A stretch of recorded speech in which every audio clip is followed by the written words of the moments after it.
Hey folks, Captain Kurt Pfister here, coming at you live from Las Vegas, Nevada. I'm out here on a training exercise with a student of mine, and out in Vegas here, we're standing out in the dry lake bed and training one of my students, and I thought it'd be a good opportunity to take advantages, since we have absolutely no wind, to show you some tips and some tricks that I've developed over the years to help my students launch a little easier. And I do want you to understand that this isn't for training purposes. I don't want you to replace getting good instruction by watching this video. There's nothing like me showing you and teaching you hands-on, and especially since I do train free of charge and I train in all 50 states, there's no reason and there's no price tag that you can't get good training. But if you want to help yourself, or maybe you're a past student that I've trained and you're still struggling with your launches, it wouldn't hurt to review this video a few times. You're going to watch some different things in this video, and I'll be talking to you and showing you how we set the wing up and how to make your forward launches go a lot easier for you. And I want you to pay particular attention to how the wing comes up in this video. I'm going to take one shot at it. I'm going to take one launch, and I want you to watch the wing, the way it comes up, once I use my methods of forward launches. If you do it this way, you're going to have much more success. If you read something else in books or magazines that are contrary to what I'm showing you, I can tell you from the bottom of my heart, you're exerting way too much energy to pull off that forward launch.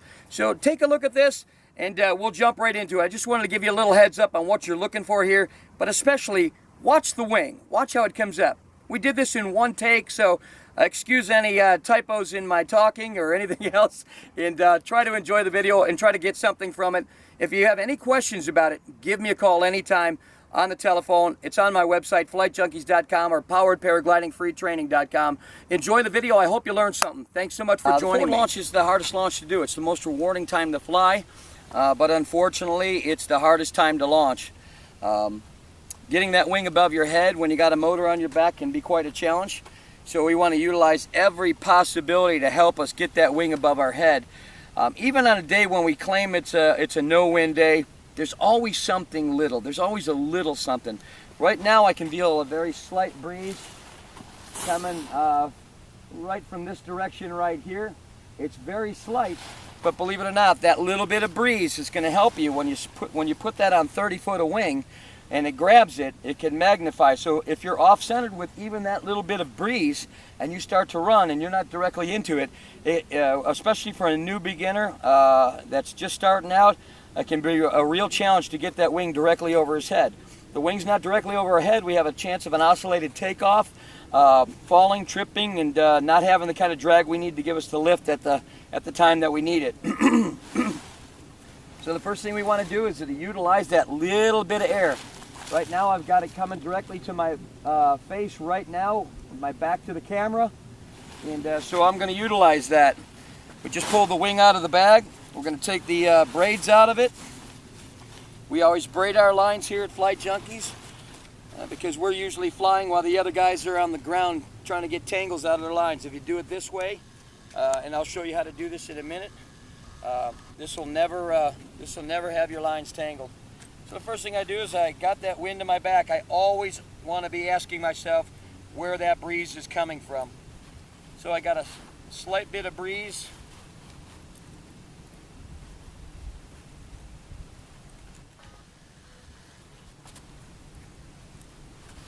Got a slight bit of breeze to my back still. I'm going to get my lines straightened out. They shouldn't be tangled if I stuck it away this way. I'm going to walk in, put a lot of slack in the lines. The reason I'm doing that is I don't want to get tangles in them. I need to straighten out my wing. If I extend them to their full length and then start straightening out the wing, the lines are going to tumble. The risers are going to tumble through themselves, and I'm going to end up with a big tangled mess. So I'm going to pull my wingtip out on this side and just kind of start with my open cells right here, pulling it back. I don't want to lay this into a tube. I want plenty of belly on it. The belly is the underside of the wing with the lines hanging on it. I want to have that with plenty of, a lot of guys come here and they lay it out like this. We don't want that. We want something that's going to grab air and turn into a wing. So we want to make this layout easy on the wing to turn into a wing. And there's all sorts of things you'll read in books about laying the wing in a V and laying it like this and laying it like that, but nothing could be more accurate than having the wing in the shape that it's already going to be flying in. When you're reading these books, guys having it put into a V shape so that we get air in the center of the wing, that's true. We do want air in the center of that wing, but to get the wing from this to this means extra pilot work. He's going to have to run his ass off to get it into that shape.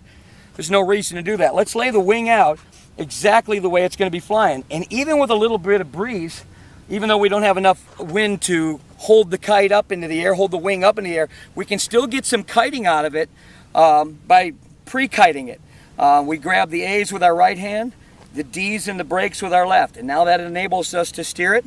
We can run backwards and pull the A's and let off the brakes and steer the wing till it gets off the ground just long enough to see that we're getting it flying level, and then we lay it down and let the nose roll back. Now it's in exactly the same shape it's going to be when it hits the ground as it's going to be when it's flying. So we don't have to put that V in there. And so it has the best possible chance of filling with air and taking on the shape of the wing faster than it would if we tuck the edges and put the nose in a V and do all those crazy ideas that you're reading books and videos. That's absolute nonsense. Throw those things away. Tear them out of your books. Put them on the back of the toilet in case you run out of paper, in my opinion. But this is the best way to do it. Get your wing set up. I have a little bit of a breeze. It's probably just enough to get this wing off the ground for just a second.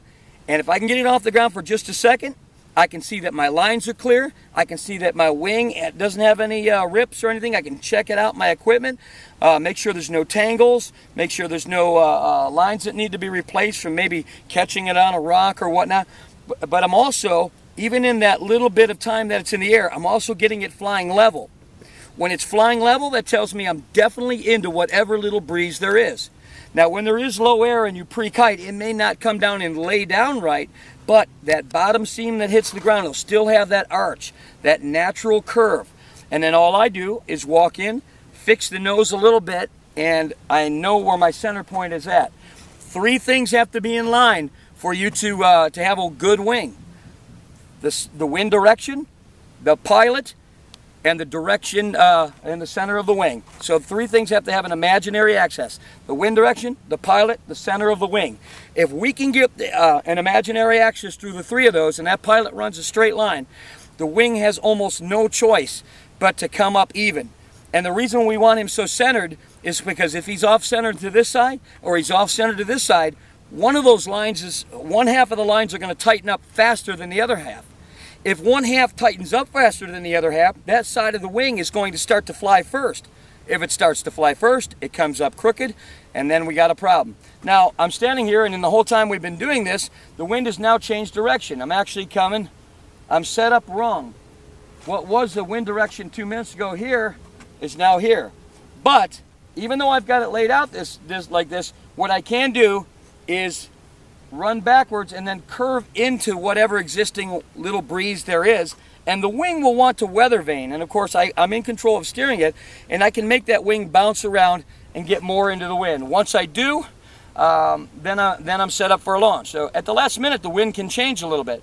Remember, on a day when there's a little bit more breeze, if the wind is changing by more than 45 degrees, you might want to ask yourself if you want to go flying, because up there it's going to be bumpy. You already know things are starting to happen if it's changing that much direction.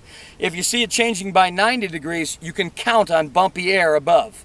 And if it's beyond your skill level, it's also going to make it very hard to launch, because by the time you get your wing set out for this wind direction and you put the motor on your back, you won't be able to tell that it's changed direction unless you have a very close windsock. We don't want to rely on windsocks for our takeoffs, but they're a good indication that maybe it's changed direction. But we want to rely on what our wing is doing when we're tying into it, how it's responding. The wing wants to fly. The wing wants to get into the wind. And so when you see it coming up crooked, it's really just trying to adjust itself, but we're not into it. We don't have the 3 points lined up: the wind, the pilot, the center of the wing. But once we line those up, we'll be okay. Now our wind has changed direction, and so I'm going to go off and I'm going to try to fix this and then reset my wing.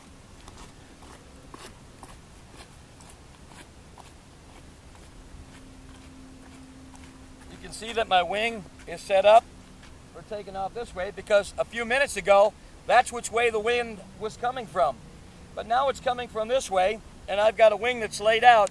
I'm set up for failure if I should try to take this launch right now. With skill level down the line, there are other little techniques down the line that I teach students, but unfortunately we have to take this sport in baby steps. A student won't have his wits about him yet, or the skill level to be able to pull it off to where he can do an on-the-run adjustment. He has very little balance yet. He's still learning his balance. He's still learning pressure on his hands. And a student is usually on so much information overload in his first few flights that he's not keenly aware of other things like pressure on one hand and not the other. These are little indications that tell us the wing is not coming up good. Remember, with a forward launch, we only get one shot. If that wing's not good by the time it gets over our head, it's not like a reverse launch where if it's coming up bad, we can quickly lay it around or lay it down and then bounce it around until it gets into the wind. We got one shot with a forward launch. When it's coming up, if that wing is not even, the student's not going to be able to know it until it's too late, it's above his head and off to one side. As your skill level progresses, you'll be able to feel what's going on with the wing. I always tell students to start off with a reverse launch first. Practice your reverse launch. Get used to seeing what a good wing looks like and feeling what a good wing feels like. Get used to seeing what a bad wing looks like and what it feels like to have a bad wing. And you'll start to know. And then when you do go into your forward launches, and you should practice both all the time, kiting is what makes you a good pilot. Lack of kiting, your skill levels will progress so slow.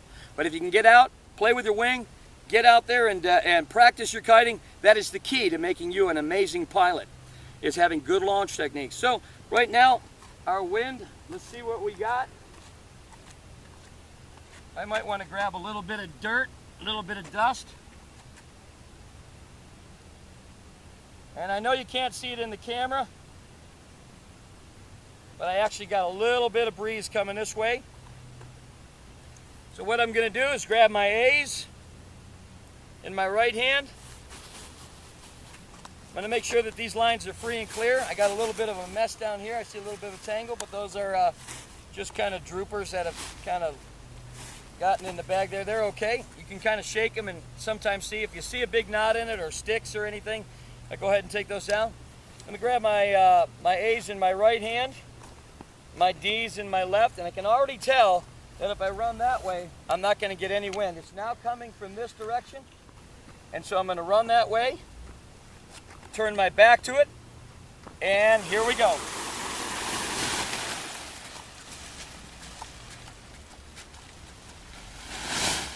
Okay, come in closer with that camera, please. Now what happened there is exactly what we knew what would happen. We got our back. We first lined the two things up with the wind and the pilot. And of course, since the wing was off to the side and not set up right, as soon as I do start my reverse or my pre-kite, it's going to want to jump to get that third thing in line, which is the center of the wing. And we steer it while it's doing that. Once we see that it's weather vane to those three things, okay, now it's changing a little bit more. It's kind of a crazy little morning, very light and variable. Hardest time to launch, folks. We're going to lay our risers down right where we were standing. We know that we're centered because when the wing hit the ground, it was flying level. Read your wing. When it hits the ground, if it hits here and then here, that's the way it's going to come up. If it hits here and then here, that's the way it's going to come up. If we can get it up in the air and get both sides to hit the ground, 9 times out of 10, unless the wind changes, that's the way it's going to come off the ground. So right now, I got my wing set up for the launch that was for that wind. I'm going to come behind it now and just kind of trim it up a little bit. Make it look even more like wing. You can see that arch in the wing is exactly what it's like when it's flying. So it doesn't have to work hard to get into the shape of what it's going to be like flying. So that V method that people talk about is just garbage. So I'm going to walk these back a little bit. And you'll notice I'm not pulling it out of whack. I'm just going to go cell for cell like this and just kind of trim my wing up and get a real nice shape to it. If you want to come over here with the camera and show, and we always start with the center of the wing and then roll out and get the wing into a nice arch. You can see the arch on this side of the wing here all the way down. Make sure you have no lines over the tip. Now I'm going to start trimming out the other side of the wing, and I grab cell for cell, and I just walk it out like I'm climbing a ladder. Now, you'll notice that I didn't pull my risers in any way. That's why I put slack in those lines, so that while I'm fixing this, I'm not tumbling my risers, I'm not moving the position of it. I keep that nice arch effect in the wing. And so now I'm going to go over to my risers and take a launch. But before that, I'm going to get into my harness, and I'm going to imagine that I have my motor on my back. And okay, I just put my harness on, which only took about 30 seconds, but in that 30 seconds, the little breeze that we're feeling out here in this dry lake bed out in the middle of Las Vegas has changed direction. That's telling me that it might be a little bit bumpy up there, a little turbulent, even though it's very light on the ground. But it's really making it hard that if I was going to consider launching today. I set my wing up, and a few seconds ago, the wind was coming from that direction. As you can see, my wing was perfectly set up, ready to go, and I was ready to run in this direction. I feel a small breeze on me right now, and I'm going to turn and face into that breeze. Guess what, folks? I'm completely set up wrong. The wing needs to be back there now. Just in that 30 seconds that it took me to put this on, the wind has changed direction.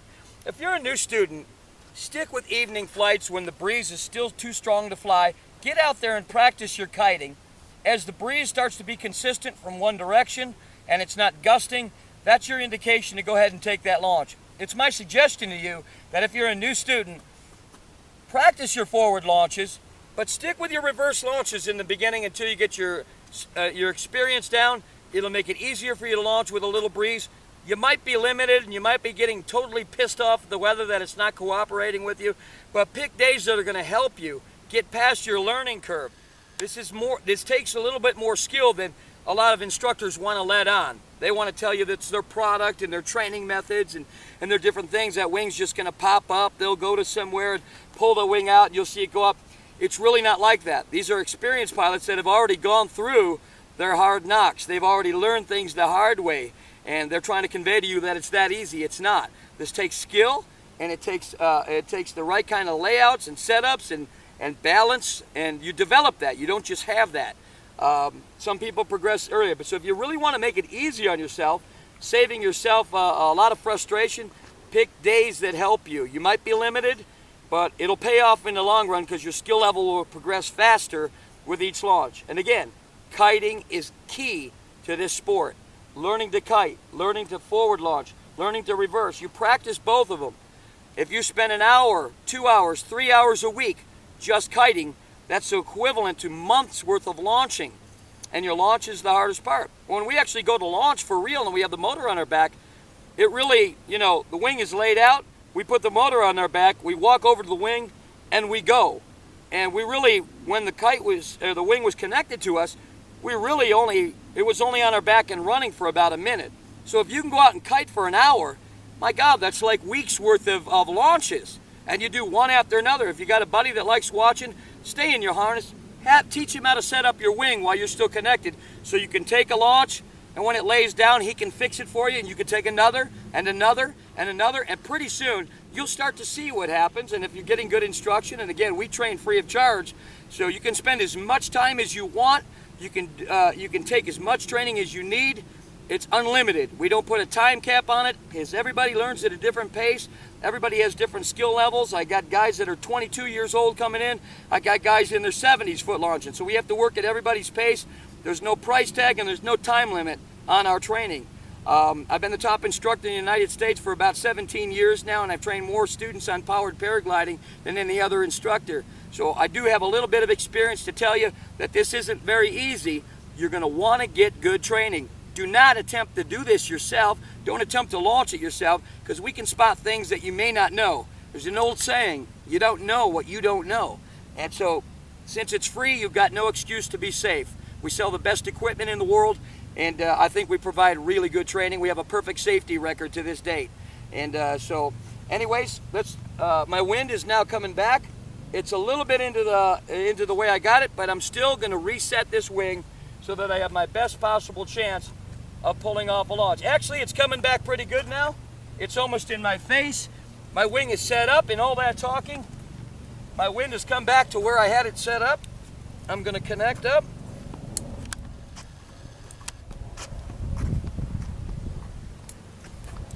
Get my steerings in my hand.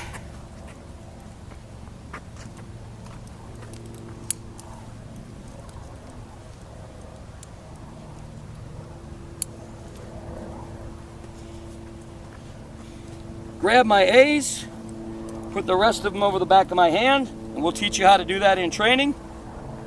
I'm going to walk right to the end where those lines just start to tighten up. And the wind has shifted a little bit direction, but I still predominantly have it in the same way. Here we go. If we have a good setup, we should get a good wind. Even with this, there's almost next to no breeze out here. And let's just see what happens. We hold our hands here, we lock our hands, and we start moving forward. Here comes the wind. And look at that.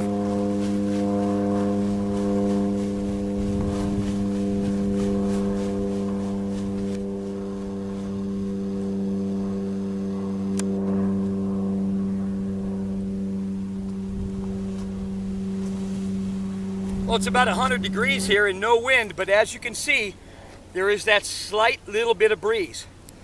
When I just took off for that launch, my wing was almost perfect into the wind, whatever little breeze there was. And again, there was like next to nothing, but it was still into my face. And I want to tell you people that are doing your forward launches, that are stepping back about 5 or 6 feet in, and then running forward and then hitting that wing hard. This is doing you an injustice. And if an instructor has taught you this method, go find yourself another instructor, because that's an absolute garbage way of launching a wing. You can pull it off and it'll work, but it's not as efficient as the way that I just showed you, which is laying your wing out perfect, getting some belly on it, having open cells all the way, lining up the three things, the center of the wing, the pilot, and the wind direction, and then getting to the end. You notice I went to the end of my lines instead of going back in and getting a running start like so many instructors teach. Throw that method away, folks. Don't listen to that instructor. He's costing you a lot of frustration. When you hit it that hard, the nose will collapse slightly, so the open cells can't get as much air into them. If you go to the end of your lines and just start to move, they'll stay open from the pressure. The open cells will stay open, air can go in faster, it takes on the shape of the wing, which we've already laid into the shape of a wing, instead of using their method with the V or the tip folded ends. Ours is already ready to fly because we pre-kited it. Even in zero wind, we pre-kited it. And as you can see, the wing comes up perfect. We have a perfect wing above our head. It's not off to one side. Very little correction.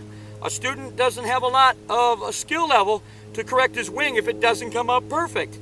And the more he has to correct, the better chance that he has of falling, tripping, and having a failed launch. So try this method. It's going to help you. Practice with your harness. If you have any questions, give me a call. Visit us on the web at flightjunkies.com or poweredparaglidingfreetraining.com. I hope this has been helpful in teaching you some forward launch tips. Again, our training is free of charge. We train in all 50 states. A lot of dealers don't want you to know about that, and they definitely don't want you to know the difference in the quality of the equipment. By the way, having a good wing and one that launches easy is part of the battle too. The stuff I sell is top of the line, top quality equipment. We don't want something that's some Chinese knockoff or some other brands out there that are taking their wing and they're not even certified wings. And many times people are in the wrong size because they bought used equipment or worn out equipment. They really have a tough time getting a wing over their head. Let's get something that launches easy. Give me a call anytime. I prefer a call over an email. Call me at 330-554-9194. We open the phones at 8 in the morning until midnight, 7 days a week for the last 17 years. Give me a call if there's anything I can do for you. I'd be glad to help you out. If you want to know about the difference in the quality of the equipment, I urge you to go onto my website under the scam warning section and look at scam warnings equipment.